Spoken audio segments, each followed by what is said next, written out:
Faisons abstraction. La Fondation Hartung Bergman à l'écoute de la peinture. On a une idée et se développe autrement souvent que ce qu'on croyait. La sagesse de la chose est de suivre le développement de sa toile. Subitement, j'ai compris l'art abstrait. Je ne sais pas comment, c'est arrivé comme un éclair. Et je trouvais dans le monde abstrait un autre monde. Hartung et Bergman en leur Méditerranée. Aujourd'hui, c'est donc la Méditerranée d'Anna Eva Bergman et de Hans Hartung qui va nous occuper. Thomas Schlesser, nous nous retrouvons à nouveau dans le bruit des cigales, dans ce salon, cette bibliothèque qu'ils ont occupée sur les hauteurs d'Antibes. L'un vient d'Allemagne, l'autre de Norvège. La Méditerranée les a toujours attirés, mais on ne peut pas dire que ce soit exactement leur milieu naturel. Non, pas du tout, évidemment. Vous avez raison, Anaëlle. C'est plutôt les lumières du Nord. Pour Hartung, celles de l'Europe centrale, Leipzig, Dresde. Pour Bergman, celles de la Scandinavie, qui leur ont servi de milieu d'environnement naturel. Mais comme vous l'avez dit, leur tropisme, leur boussole, ça a été en grande partie la Méditerranée, c'est vrai. Et je dirais toutes les Méditerranées. Alors, ça commence en 1932, après la mort du père de Hartung, un événement extrêmement traumatique pour l'un comme pour l'autre. Il se réfugie à Minorque. Pourquoi Minorque ? Alors, si je peux me permettre, ça commence même un tout petit peu avant. C'est en 1929, où au moment où ils se marient, ils partent à Leucate, donc sur la côte méditerranéenne. Mais vous avez raison, le premier vrai moment de vie sur la Méditerranée, c'est à Minorque, pour une raison qui est stupéfiante aujourd'hui, c'est que les Baléares, donc ces îles au large de l'Espagne, à l'époque, dans les années 30, cela ne coûte rien. Alors aujourd'hui, ça peut nous sembler complètement fou, puisque évidemment, si on part en vacances là-bas, Ibiza ou ailleurs, on a l'impression que c'est là où se réunit toute la jet-set du monde entier. À l'époque, ça ne coûte absolument rien. Et comme ils n'ont pas beaucoup d'argent et qu'ils ont envie de vivre librement de leur art et de construire leur propre maison, eh bien en effet, ils partent à Minorque et ils construisent une maison absolument fabuleuse sur les hauteurs d'une colline qui donne sur une plage avec autour d'eux simplement le ciel et la mer. Qu'est-ce qui les conduit dans cette direction de l'Espagne et pas vers le sud-est de la France où en effet beaucoup d'artistes se retrouvent Et parce que, figurez-vous que, justement, il y avait beaucoup d'artistes et d'intellectuels même qui, à l'époque, gagnaient les Baléares. C'était une sorte de petite utopie possible. Et donc, je pense qu'il y avait là quelque chose d'assez naturel pour eux, en se disant qu'ils allaient pouvoir développer leur vie autonome exactement comme ils l'entendaient. Est-ce que la culture espagnole, la culture hispanique, à la fois artistique et littéraire, est importante pour eux ? En tout cas, ce qu'on peut dire, c'est que pour Bergman, je crois que ça a été quelque chose de tout à fait fascinant. Et d'ailleurs, elle va beaucoup écrire dessus. Des recettes qui viennent de l'Espagne. Elle adore la cuisine espagnole. Elle va également raconter ses souvenirs donc de cette période en Espagne. Ensuite, ils retourneront en Espagne avec vraiment une fascination à la fois pour les paysages et la culture espagnole. Donc, je crois, pour elle, c'est véritablement le cas. Pour Hartung, qui a peut-être moins cette sensibilité aux cultures méditerranéennes en tant que telles, c'est peut-être moins évident. Mais pour Bergman, assurément, la culture espagnole est quelque chose de tout à fait décisif. La peinture ? Pour Bergman, la peinture espagnole est très très importante, avec notamment deux artistes cardinaux chez elle. C'est Velázquez d'une part, c'est Greco d'autre part. Pour Hartung, il y a également deux peintres espagnols décisifs. Un premier qui est un maître ancien, c'est Goya, pour lequel il a une extraordinaire fascination. Et d'ailleurs, Goya, il va même copier certaines de ses œuvres. C'est assez étonnant. Des versions abstractisantes du 13 de Mayo. Alors, qu'est-ce que c'est le 13 de Mayo ? C'est ce tableau très célèbre de Goya, où Goya montre une exécution de résistants espagnols pendant les guerres napoléoniennes et qui sont fusillés par les armées de Murat. Et Hartung, dès le début des années 20, en tire des versions qui sont vraiment aux limites de l'abstraction. Et puis l'autre maître de Hartung, c'est Pablo Picasso. Alors, vous me direz, Anaëlle, et vous aurez raison, c'était un peu le maître de tout le monde dans la première partie du XXe siècle. Mais chez Hartung, ça va assez loin parce qu'il a par exemple recopié vraiment fait une copie, stricto sensu, d'une nature morte de Picasso qui était aux limites de l'abstraction. Et une fois qu'il en a fait la copie, il lui a donné un titre abstrait, ce qui fait qu'il abstractise complètement Picasso. C'est quand même une démarche assez formidable. Et par ailleurs, ils seront amis également avec Miro, avec les González, etc. Donc oui, les artistes espagnols sont très présents dans leur vie. Alors si on revient à Minorque, cette maison qu'ils font construire sur les hauteurs de l'île, comment est-elle? C'est vraiment eux qui la dessinent ensemble? C'est eux qui la dessinent ensemble et c'est un grand cube blanc. On ne peut pas faire plus simple. Il faut que vous imaginiez, ce qui à mon sens est vraiment le rêve total, c'est-à-dire une épure géométrique qui est perchée comme ça sur les hauteurs, qui domine la nature, qui domine les paysages et dans lesquels tout est fait simplement pour respirer, écouter, regarder, rien qui vient parasiter quoi que ce soit. Et cette maison, malheureusement, elle a été détruite pendant la guerre civile espagnole. C'est un crève-cœur, d'ailleurs ça a été un crève-cœur pour eux. Mais c'est une maigre consolation, on en garde quelques archives, il y a quelques photographies faites par Hartung et Bergman eux-mêmes, et on ne peut pas s'empêcher de penser en la voyant que ils vivaient dans un endroit hors du temps. C'est magique, surtout quand on pense à ce que sont devenus les Baléares aujourd'hui. Ils quittent Minorque devant la montée du franquisme et ils racontent dans leurs écrits à l'un et à l'autre une sorte de récit qui est presque paranoïaque, mais peut-être réel aussi, dans lequel ils sont pris pour des espions.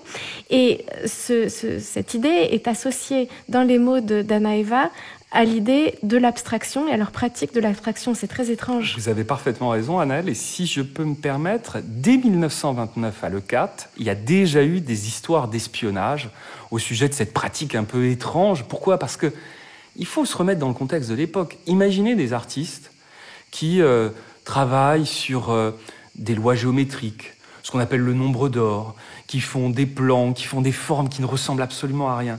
On est à la fin des années 20, au début des années 30. Mais vous savez déjà qu'aujourd'hui, pour le commun des mortels, c'est pas du tout une évidence. Mais quand vous êtes dans les campagnes méditerranéennes à cette époque, on se dit, mais qu'est-ce qu'ils font ? Et donc, en effet, la suspicion numéro 1, c'est qu'en fait, ils font des plans d'espionnage.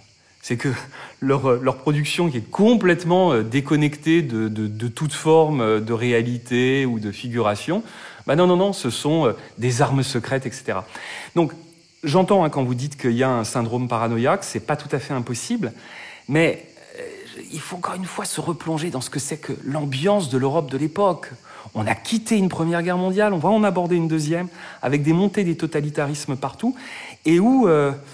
entre les nations européennes, l'atmosphère n'est pas aussi simple qu'aujourd'hui, c'est le moins qu'on puisse dire. Et d'ailleurs, c'est Franco en personne qui va donner l'ordre d'expulsion de l'endroit où ils habitent, au Baléares. Donc ils quittent Minorque en 1934, ils se séparent assez rapidement après, et si on continue à tirer ce fil de l'Espagne, Hans Hartung refait sa vie avec la fille du sculpteur Julio González. Julio González, c'est un personnalité inouïe qui est notamment connu dans le milieu de l'art pour avoir été celui qui a, je dirais, promu la sculpture avec du métal. Voilà. Il y a des formes, là encore une fois, très abstraites, parfois un peu abruptes, un peu agressives.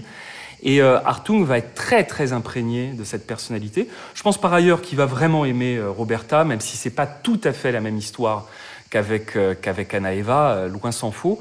Et Hartung va continuer donc à baigner dans ce climat espagnol et méditerranéen. Ce bassin méditerranéen, pour lui, a aussi une dimension beaucoup plus dure, qui est le contexte de la guerre. Absolument. Il s'engage dans la Légion étrangère, ouais, et il est envoyé en Afrique du Nord. Ouais. Qu'est-ce qu'il garde de ces expéditions ? Qu'est-ce qu'il garde de cette culture ? Dans ses mémoires, il va dire vraiment simplement un enfer.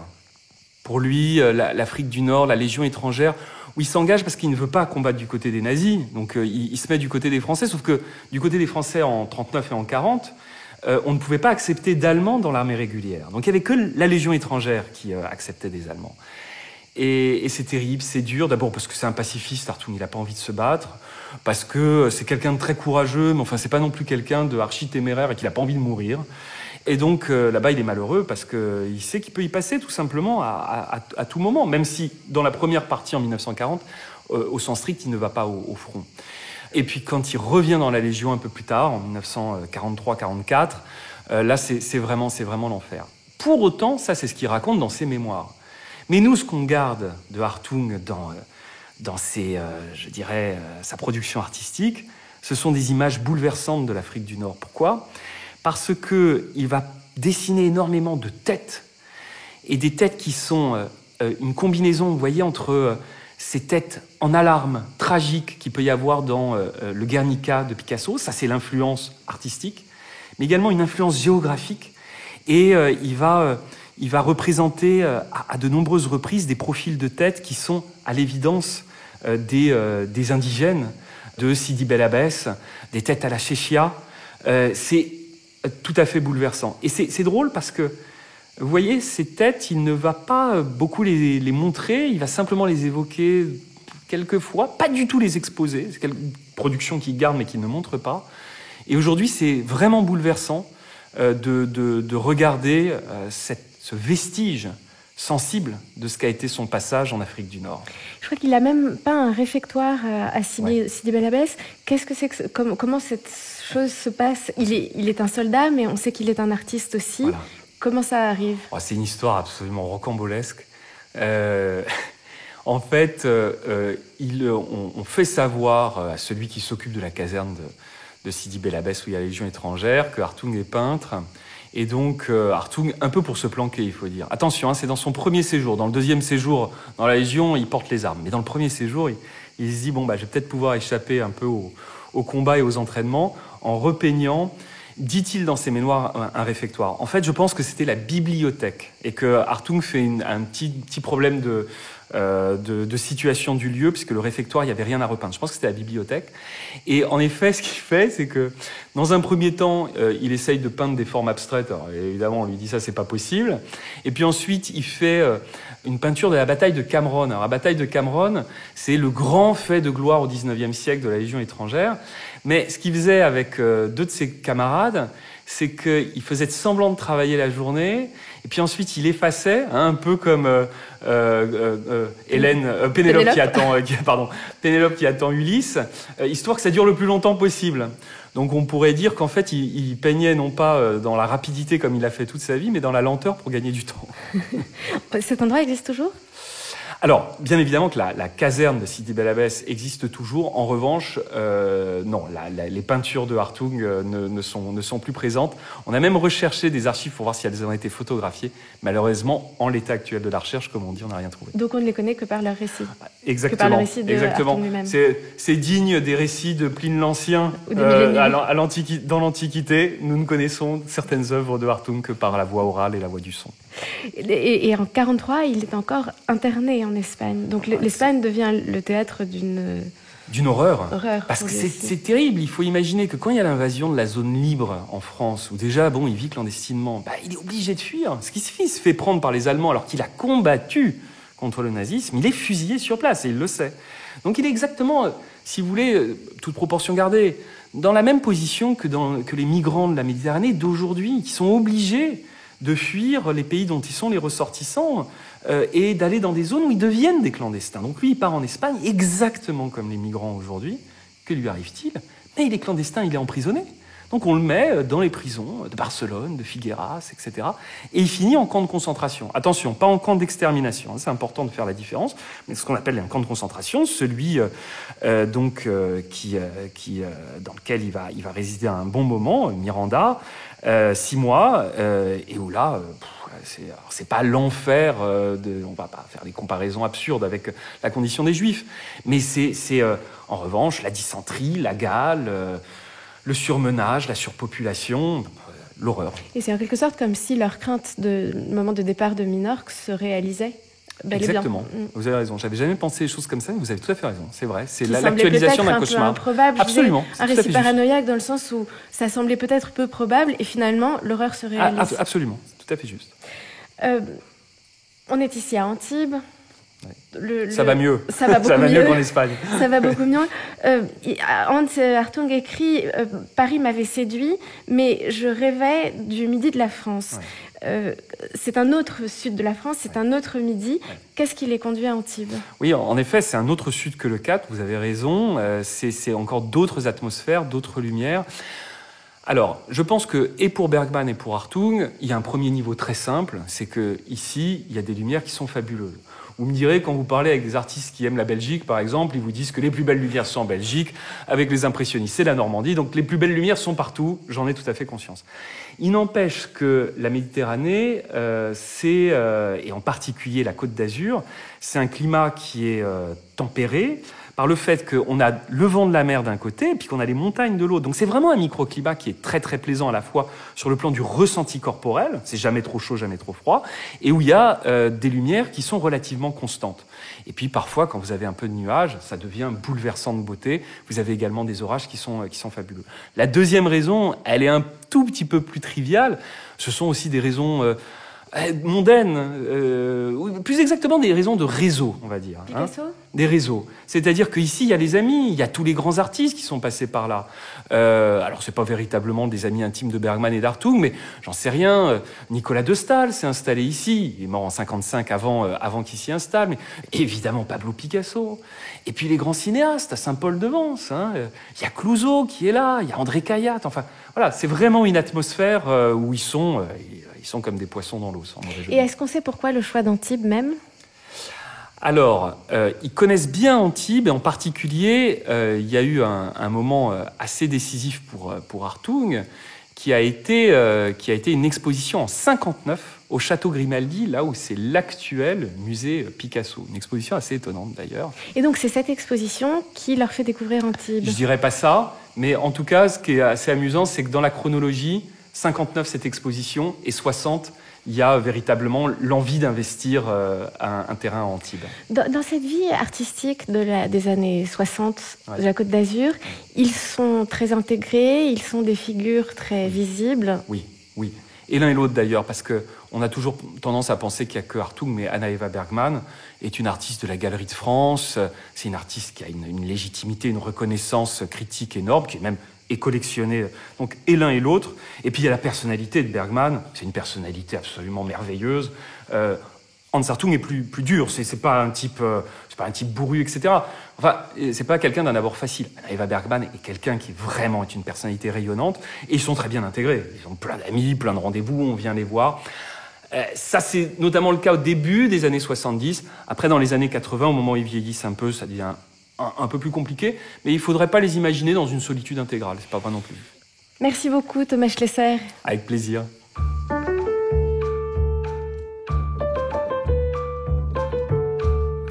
Faisons abstraction.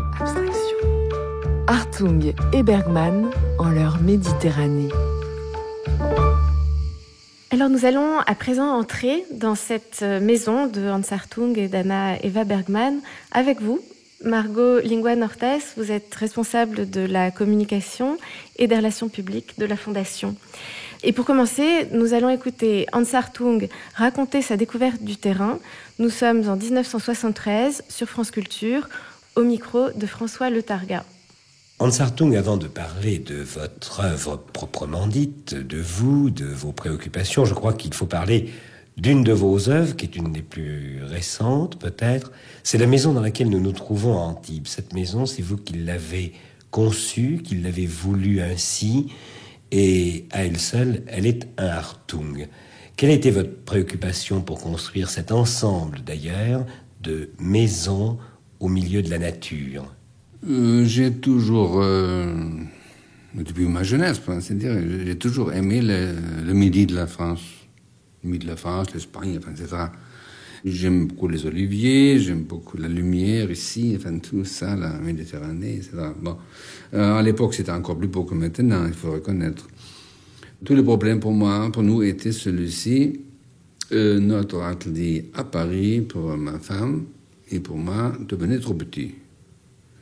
Nous voulions en plus vivre dans la nature si possible, question santé, et tout ce qui est agréable dans ce fait. Et nous avons cherché tout normalement sur la côte. J'aurais pensé aussi à la Provence, mais ma femme ne supporte pas le Mistral. Et d'un autre côté, le problème est de celui-ci. Je voulais avoir une région relativement large, je veux dire un terrain relativement grand, pour pouvoir avoir le droit d'abord de bâtir assez grand. Donc, après de longues recherches, on a trouvé ce terrain-ci, qui est de 2 hectares, qui est quand même où on peut faire relativement beaucoup de choses, et se sentir relativement en liberté. Et ne sont pas trop coupés non plus des centres vitaux, enfin, du point de vue médical ou des nécessités, autant des soins mécaniques ou autre chose dont on a besoin. Nous voulions rester relativement proches de la civilisation et quand même relativement avoir les bras libres. Et là-dessus, donc, d'après le terrain, donc, nous avons fait des plans. Alors, est-ce qu'on sait, on évoquait avec Thomas Schlesser la façon dont ils sont arrivés à Antibes. Est-ce qu'on sait comment ils ont choisi ce terrain ? Est-ce que ça a été un coup de foudre, une visite ? Est-ce qu'ils ont cherché beaucoup d'endroits ? Est-ce qu'ils ont beaucoup hésité ? Alors, de ce qu'on sait, en effet, ils ont quand même fait beaucoup de recherches. Je pense qu'en tant que perfectionnistes, tous les deux, ils cherchaient le terrain idéal pour vraiment construire à la fois leur lieu de vie et aussi leur lieu de travail. Après, ça a été également un coup de cœur. Faudrait quand même être difficile pour pas tomber amoureux d'une oliverie de 2 hectares, vraiment très typique de la Méditerranée, des oliviers pour la plupart bicentenaires, des pins maritimes comme ça aussi qui jonchent le terrain. Je pense que vraiment, quand même, le coup de cœur a été vraiment essentiel dans le choix du terrain, en effet. Alors, ils construisent cette maison, c'est la 2e maison qu'ils construisent, puisqu'on parlait tout à l'heure de leur maison à Minorque. Est-ce qu'on pourrait dire que Minorque était en quelque sorte une sorte était une répétition générale de cette maison d'Antibes ? Presque. Je pense qu'en fait, c'est intéressant de se dire qu'en effet, il est bon de préciser que ce n'est pas leur première expérience avec l'architecture. Je dirais même que c'est leur 3e expérience, la villa d'Antibes. En fait, il y a à la fois Minorque dont on retrouve beaucoup de traits, les toits plats, l'aspect très cubique, très blanc, très pur. On retrouve beaucoup de ces traits-là dans la villa d'Antibes. Donc, en ce sens, c'est un peu un galop d'essai, Minorque, par rapport à la villa actuelle, en effet. Mais, entre-temps, ils ont quand même vécu à Paris, Rue Goguet, exactement, dans un atelier qu'ils achètent et qui font rehausser, en fait. Donc, il y a quand même aussi cette autre expérience avec l'architecture. On n'est pas sur les mêmes lieux, on n'est pas sur un terrain méditerranéen, ni aussi vraiment implanté sur un vaste terrain en pleine nature. Néanmoins, il y a quand même aussi des aspects comme ça architecturaux qui se retrouvent. Est-ce que ce goût de l'architecture qu'ils ont visiblement l'un et l'autre résonne à vos yeux dans leur peinture ? Ce goût de la structure. C'est-à-dire qu'en fait, quand on parle d'Antibes, je parle aussi souvent d'œuvres totales. C'est-à-dire que Hartung et Bergman, l'architecture, c'est très lié, évidemment, à, je dirais tout simplement aussi un attrait à leur carrière. C'est quand même très lié à leurs œuvres aussi. Par exemple, vraiment un exemple comme ça qui me vient à chaud, Anna Eva Bergman, dans certaines de ses œuvres, va réaliser ce qu'elle appelle des pentes. Et ces pentes font vraiment très fortement penser aux pans inclinés qu'on retrouve dans l'architecture de la maison. De même, Hans Hartung, dans des œuvres des années 80, où il va réaliser des toiles avec lesquelles il va frapper sur la toile avec des balais de genêt. Elles font aussi beaucoup penser aux ombres des oliviers qui se reflètent sur les murs blancs de la maison. Donc il y a quand même un lien comme ça. Je ne sais pas si c'est, je dirais, conscient, s'ils conscientisent tout ça et que vraiment c'est quelque chose de très clair chez eux. Mais en tout cas, c'est certain que ça se retrouve, en effet. Alors, le chantier semble avoir été assez compliqué, puisqu'il dure 10 ans. Oui. Ça commence au début des années 60. La maison est prête en 1972. Il collabore quand même avec plusieurs architectes successivement. Comment ça s'est passé ? Alors, en effet, ça a été très compliqué d'un point de vue, en fait, je dirais... esthétique et de s'accorder avec les architectes aussi sur le point de vue technique. Et que Hartung et Bergman étaient très exigeants, ils avaient quand même des idées bien précises sur ce qu'ils voulaient. Parfois, les architectes mettaient un petit peu le holà en disant que techniquement, c'était très difficile à réaliser.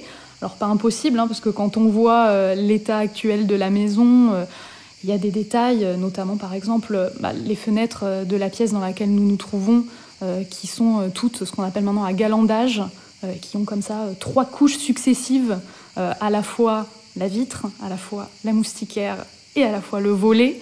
Ça, c'est quelque chose de difficilement acceptable pour les architectes de l'époque, et pourtant ça a quand même été fait. Donc finalement, d'avoir persévéré dans la recherche de l'architecte et des artisans aussi qui pourraient réaliser ce projet, je pense que ça a été bien quand même de persévérer, même si ça a été un chantier en effet long et compliqué.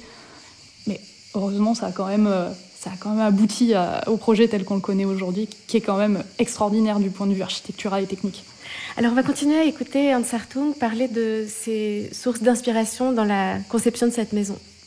En Algérie ou au Maroc, c'est la pureté des maisons, des pêcheurs, des paysans. Enfin, c'est la maison cube avec des gros murs blancs, enfin, qui se défend contre la lumière, contre la chaleur, et qui est simple et véritable. Enfin, tout pas cette petite, même des choses. J'aime beaucoup l'architecture moderne, mais je trouve qu'elle très souvent elle a acquis dans les dernières années, dizaines d'années déjà, quelques tics un peu pénibles qui reviennent partout. Il y a un peu de modernisme aussi, ce que j'appelle le modernisme, enfin, l'acier, l'aluminium, les choses qui débordent, toujours de la même manière, assez coquettes et assez pratiques en même temps, mais qui deviennent pénibles à la longue. J'aime beaucoup mieux me rapprocher dans la mesure du possible et du pratique possible de cette espèce de simplicité des maisons dont je parlais tout à l'heure. Oui, il faut pour vous que la maison s'intègre dans le paysage et corresponde aux données climatiques, n'est-ce pas ? Oui, certainement. Au fond, dans leur manière de concevoir cette maison, il y a une sorte d'hybridation des lignes de l'architecture moderne. Oui, alors c'est vrai que Hartung, je trouve que parfois se contredit un peu, en fait, quand il dit oui, moi, l'architecture moderne, je trouve qu'il y a quand même des tics, etc. En effet, quand il donne des exemples très précis comme l'acier, voilà. Mais la maison est quand même très, très moderne. Et vraiment, pour l'époque, il faut imaginer comme ça, intégrer un cube blanc, massif, dans une oliverie à Antibes, qui est un endroit qui est quand même beaucoup moins habité que maintenant. C'est quand même très, très moderne, très avant-gardiste pour l'époque. Il y a une chose dont il ne parle pas, c'est cette piscine qui est au milieu du patio, qui est totalement merveilleuse, mais qui est aussi pour Hartung une présence de la guerre et de sa blessure, puisqu'il nage énormément pour compenser ce handicap qu'il porte depuis la guerre. Exactement. Alors, il utilise un terme, du coup, enfin, même 2 termes dans l'extrait que j'aime beaucoup, il parle de possible et de pratique. Et ça, je trouve que c'est très intéressant dans leur conception de la maison, en termes notamment de circulation, mais aussi par rapport à ce patio, comme vous disiez, qui intègre la piscine. La piscine, c'est pas qu'une vocation de loisir. En effet, c'est très beau. Elle est centrale dans le patio, on ne peut pas la louper, elle est grandiose quand on arrive à la fondation. Néanmoins, c'est aussi justement un vestige comme ça de la blessure d'Hartung. Et l'architecture elle-même est très intéressante dans le rapport au corps pour Hartung comme pour Bergman, mais surtout pour Hartung en effet. Parce que la piscine, il s'en servait tous les jours, parce qu'à l'époque elle était chauffée, et ça lui permettait en effet de nager, de s'entretenir physiquement. C'est quelque chose qui est très intéressant et je pense qu'il est quand même central aussi dans la conception du lieu. Dans cette construction, il y a aussi une véritable intimité avec la nature. On va l'écouter en parler dans un film de Claude Jean-Philippe et de Monique Lefebvre en 1975. Monique Lefebvre dont on sait qu'elle a contribué à l'écriture de l'autobiographie de Hans Hartung. Cette maison, c'est vous qui l'avez construite complètement ? Oui, alors entièrement. Entièrement, avec l'aide de mon épouse, qui a eu plusieurs heureuses idées, mais très bonnes idées d'ailleurs, mais tout le tout en principe de moi. Ce que j'aime pour tous ceux qui regardent l'architecture, l'ouverture franche et nette. Alors, comme vous le trouvez en Afrique du Nord, et puis là-bas, enfin, ces maisons de pêcheurs, cubes, qui se défendent avec beaucoup de murs épaisses et blanches contre le soleil, et qui restent relativement chaudes en hiver, parce qu'ils gardent leur chaleur. Alors, ces trous clairs et nets, dans cette espèce de grand cube, ça c'est quelque chose qui me correspond, qui me fait un énorme plaisir. Et comme je suis têtu, le caractère, tout le monde le sait, alors on a fait exactement ce que j'ai voulu. J'ai fait beaucoup de plans. Pour ici, par exemple, j'ai fait au moins une dizaine, je sais pas, de différents plans. Une fois les ateliers découplés avec la maison, une fois ils dégringolaient la pente, une fois ils étaient par ici, une fois par là. Et il y avait surtout aussi le grand problème des oliviers à garder. Alors il fallait contourner avec ces plans les oliviers les plus beaux. On n'aurait rien abîmé de grave. Et puis je me suis dit, puisque j'ai ici, pour la côte, c'est beaucoup, 2 hectares, puisque j'ai beaucoup de place, il faut que cette place soit utilisée. En mettant la maison d'un côté en haut, et d'ailleurs spirituellement c'est mieux avoir le repos, la mangeaille, le dormitoire, toutes ces choses-là d'un côté, et le boulot de l'autre. Bon. Alors, il y a ça aussi. Deuxièmement, il faut aller de l'un à l'autre. Donc, parcourir tout le temps le terrain. Et on est content de l'avoir, on le voit, on le sent. Dans cette façon d'avoir pensé ce lieu, il y a comme une nécessité de se confronter à la nature. Et puis, on a l'impression qu'il a construit la maison autour des arbres. Alors, non seulement il a construit la maison autour des arbres, parce qu'il le dit très bien quand il explique qu'ils ont étudié les plans de masse pour essayer justement de contourner les oliviers et d'en enlever un minimum. Mais en plus, la nature est quand même omniprésente et la maison est vraiment insérée dans la nature. Elle est accrochée au terrain et d'ailleurs les contreforts donnent aussi cette idée. Et où qu'on regarde, elle est là. Et il y a ces fenêtres horizontales et pas verticales qui sont comme des panoramas, comme des tableaux ouverts sur la nature. Il y a toujours des ouvertures. C'est-à-dire que là, dans la pièce où nous nous trouvons, il y a 5 fenêtres. Aucune n'a les mêmes dimensions, mais toutes donnent sur le terrain, sur un olivier, sur un point de vue en particulier, toujours cadré, toujours précis. Donc, de toute façon, la nature est omniprésente. On pourrait écouter maintenant Anna Eva Bergman évoquer la présence assez surprenante dans cet environnement d'un héritage scandinave. C'est moi qui ai voulu avoir une maison autour d'un patio. Les piscines, c'est Hans qui l'a fait. Parce qu'il y a beaucoup de maisons en Scandinavie construites comme ça, et c'est ça qui m'a énormément impressionné, et j'aime beaucoup ça. Alors on a parlé beaucoup de la Méditerranée, mais le Nord est aussi très présent dans leur vie. Oui, et alors c'est quand même très intéressant aussi cet extrait du point de vue de l'implication d'Anna Eva Bergman. C'est-à-dire que souvent, et d'ailleurs dans l'extrait précédent, on lui pose la question à Hartung en disant « Alors c'est vous qui avez conçu cette maison ?» Alors en effet, il a, comme il disait, énormément dessiné les plans, etc. Mais Anna Eva Bergman s'est vraiment aussi beaucoup impliquée. Et c'est bizarrement beaucoup lui qui en parle, parce que dans les archives, on l'entend davantage. Et d'ailleurs, dans les extraits qu'on écoute aujourd'hui, on l'entend davantage, lui. Tout à fait. Et puis même par rapport à l'architecture, c'est assez récent quand même qu'on n'a pas vraiment découvert, mais en tout cas, on ne pensait pas Bergman autant impliqué dans l'architecture. Ça se ressent à la fois du coup dans cet extrait qui peut paraître un peu surprenant. C'est vrai que le patio, on l'a toujours associé à une inspiration du patio de l'Antiquité romaine, des maisons méditerranéennes avec, je pense notamment les haciendas espagnoles où tout tourne autour d'une cour. Mais là, quand on entend Bergman, on peut quand même dire « moi, je voulais un patio ». Parce que moi, ça me fait penser aussi à la Scandinavie. C'est là où on se rend compte vraiment quand même de l'importance d'Anna Eva Bergman dans l'établissement aussi de ces lieux. Et de la présence aussi pour elle de cette culture du Nord qui est extrêmement visible dans sa peinture. Complètement. C'est-à-dire que Anna Eva Bergman, c'est le fil rouge de sa peinture. C'est quand même la Scandinavie. Voilà, le fil bleu. C'est quand même le fil conducteur, du coup, de sa peinture, la Scandinavie.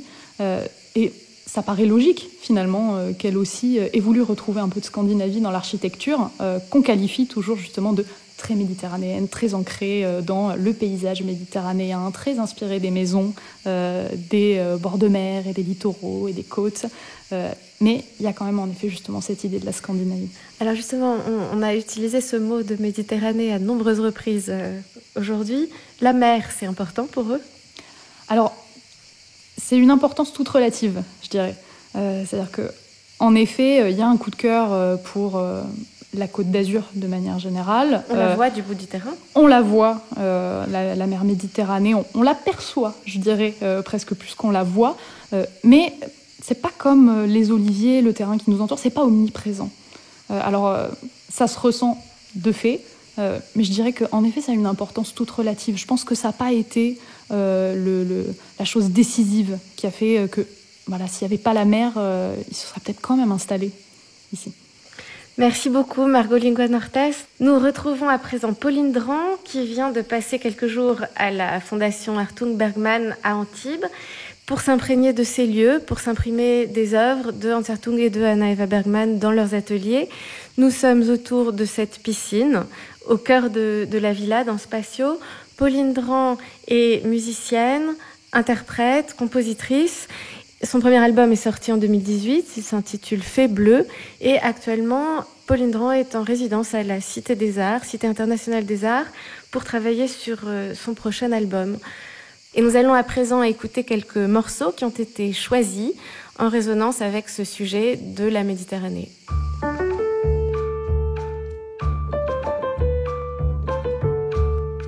Faisons abstraction.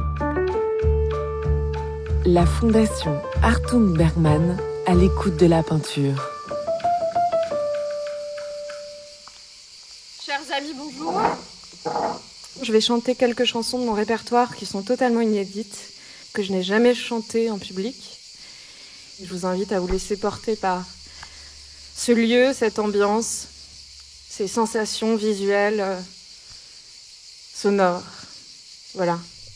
Cette première chanson s'appelle « La simplicité ».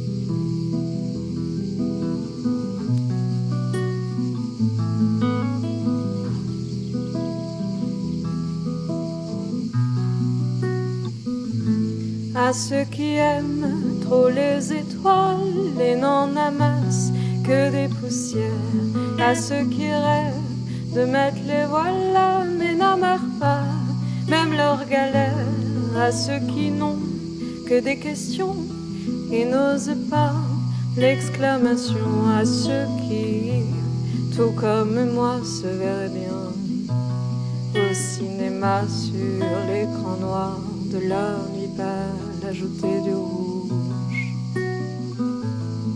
cardinal.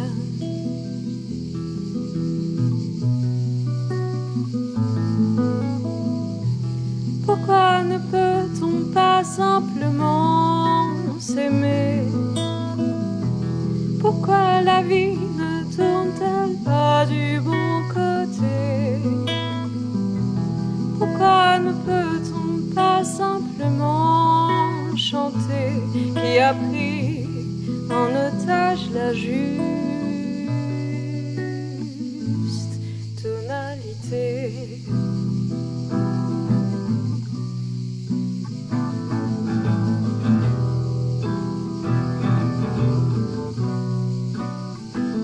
J'ai demandé juste une seconde, une heure d'arrêt. La route est longue à regonfler nos âmes qui tombent et ne pourront pas nous mener jusqu'à la mer, jusqu'au soleil. veut-on seulement du soleil? Pourquoi ne peut-on pas simplement s'aimer? Pourquoi la vie ne tourne-t-elle pas du bon côté? Pourquoi ne peut-on pas simplement chanter qui a pris en otage la juste tonalité? Trouver la simplicité, la simplicité, simplicité, trouver la simplicité, la simplicité, simplicité, ne plus penser.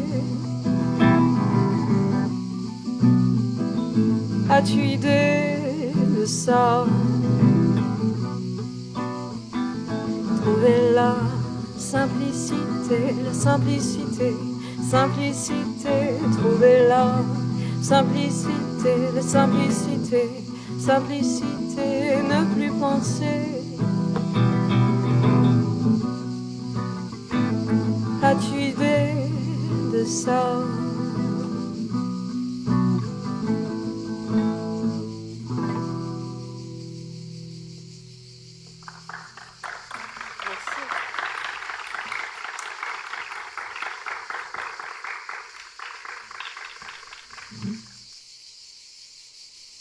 C'est une chanson qui s'appelle L'Hirondelle. J'en ai aperçu quelques-unes ici.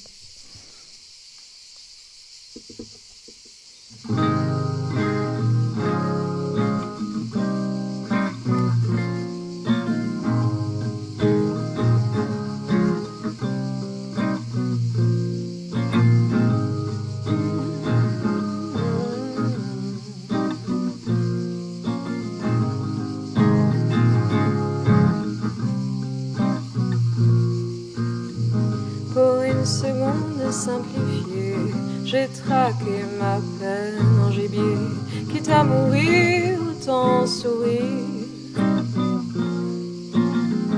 Du piège qu'elle je suis née, je ne cours qu'à éviter la gorge d'acier qui se serre, l'air qui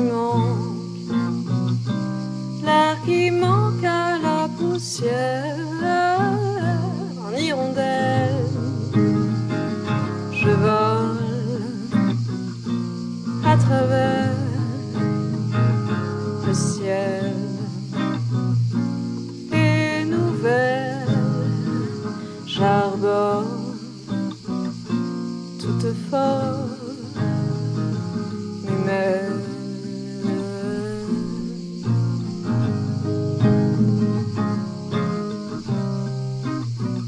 As-tu vu venir ce qui se trame sous ma peau?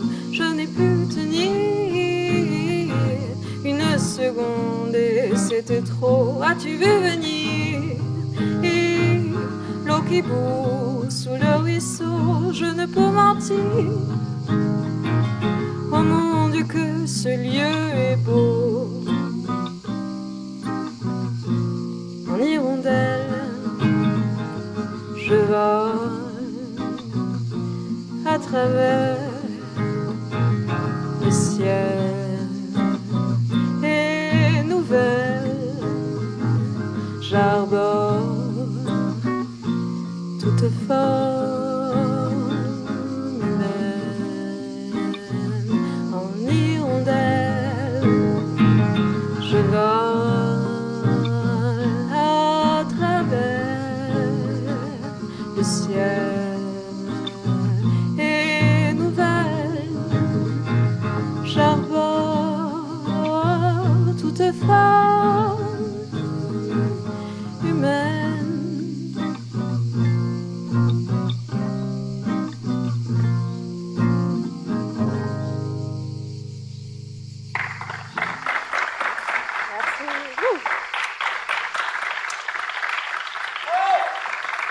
Merci.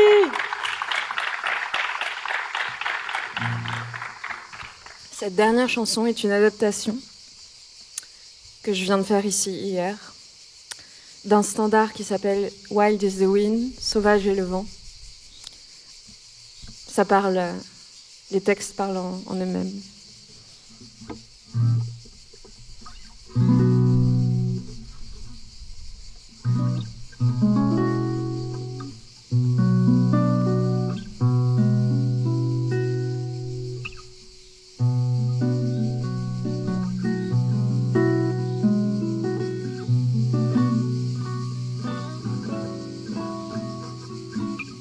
Aime-moi, dis que tu m'aimes. Laisse-moi voler avec toi, car mon amour est comme le vent est sauvage et le vent sauvage et le vent. Donne-moi plus qu'une caresse. N'ignore pas cette fin en moi.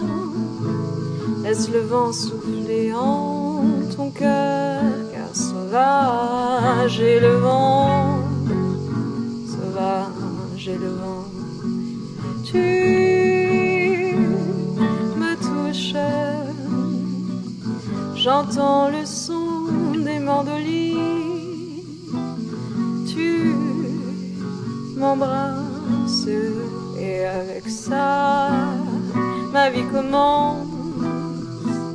Tu es le printemps pour moi, toute chose pour moi, ne sais-tu pas? Tu es la vie elle-même. Comme la feuille tient à son arbre, oh mon amour, accroche-toi à moi, car nous sommes créatures du vent et sauvage et le vent, sauvage et le vent. Tu me touches, j'entends le son des mandolines. Tu m'embrasses, avec toi ma vie commence.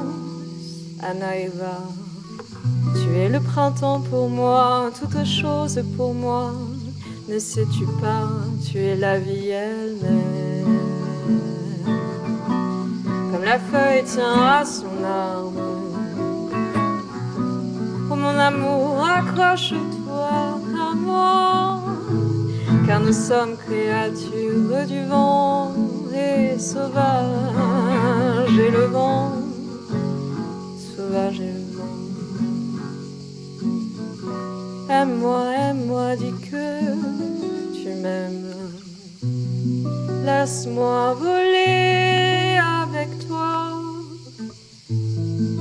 car mon amour est comme le vent et sauvage et le vent, sauvage et le vent, sauvage et le vent.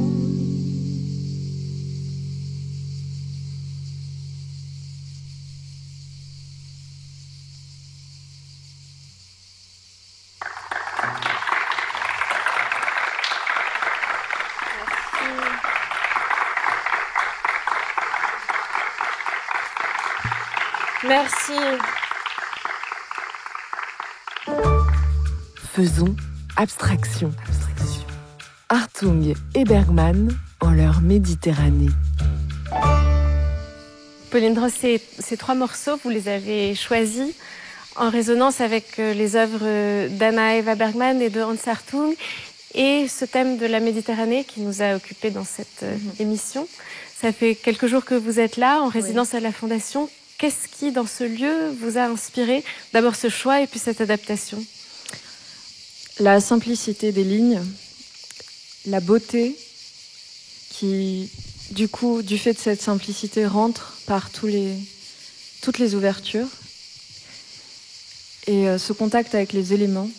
On voit très peu de choses ici de la civilisation, si ce n'est au loin quelques bâtiments d'Antibes, mais sinon, ce qui est très présent, c'est les oliviers, les pins, le vent, les oiseaux.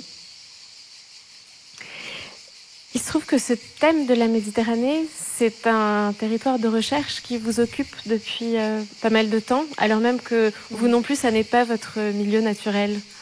Tout à fait, j'ai grandi en banlieue parisienne et ma famille est originaire de Lorraine, dans l'est de la France, non loin de l'Allemagne. J'imagine de territoires assez semblables à ce que Hans Hartung a pu connaître dans son enfance. Une certaine froideur, une certaine dureté dans le climat et les paysages et dans les gens aussi. Et tout comme lui, je crois que j'ai un tropisme pour la Méditerranée, pour son essence et son paysage, depuis quelques années déjà. Ouais. Quelles sont les formes que cette recherche a prises dans ces travaux de recherche que vous avez menés autour de la Méditerranée?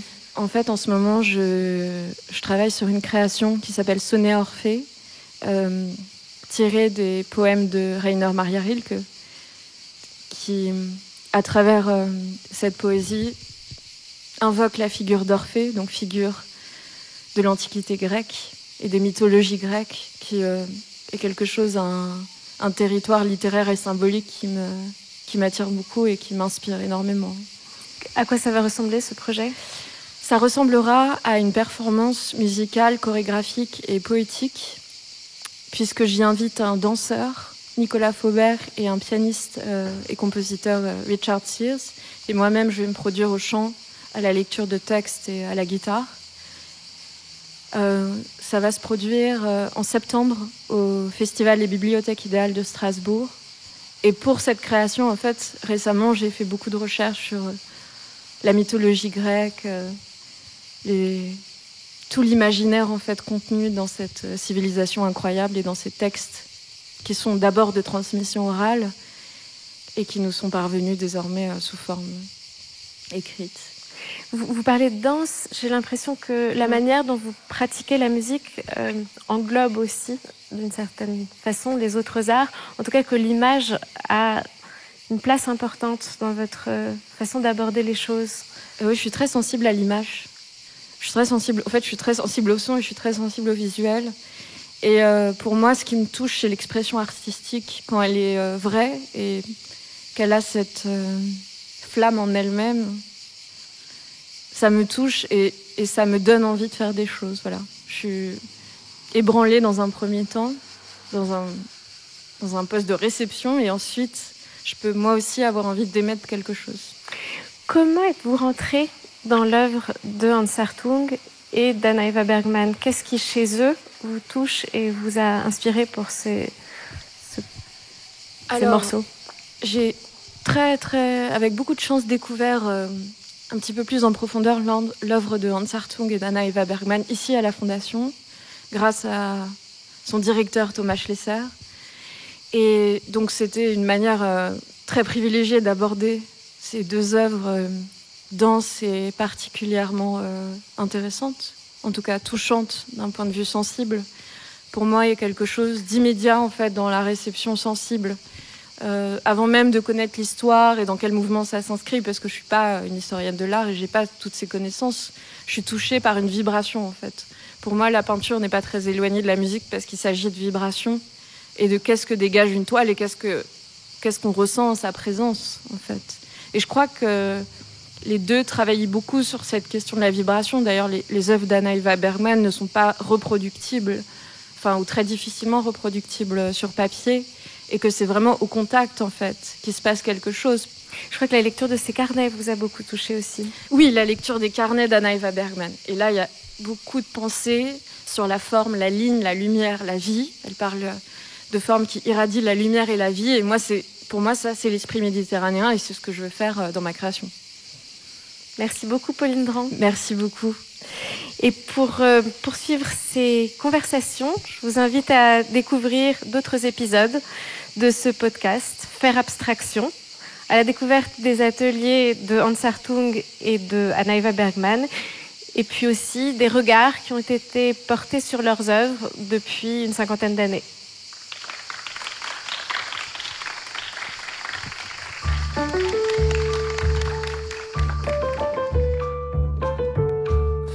Faisons abstraction.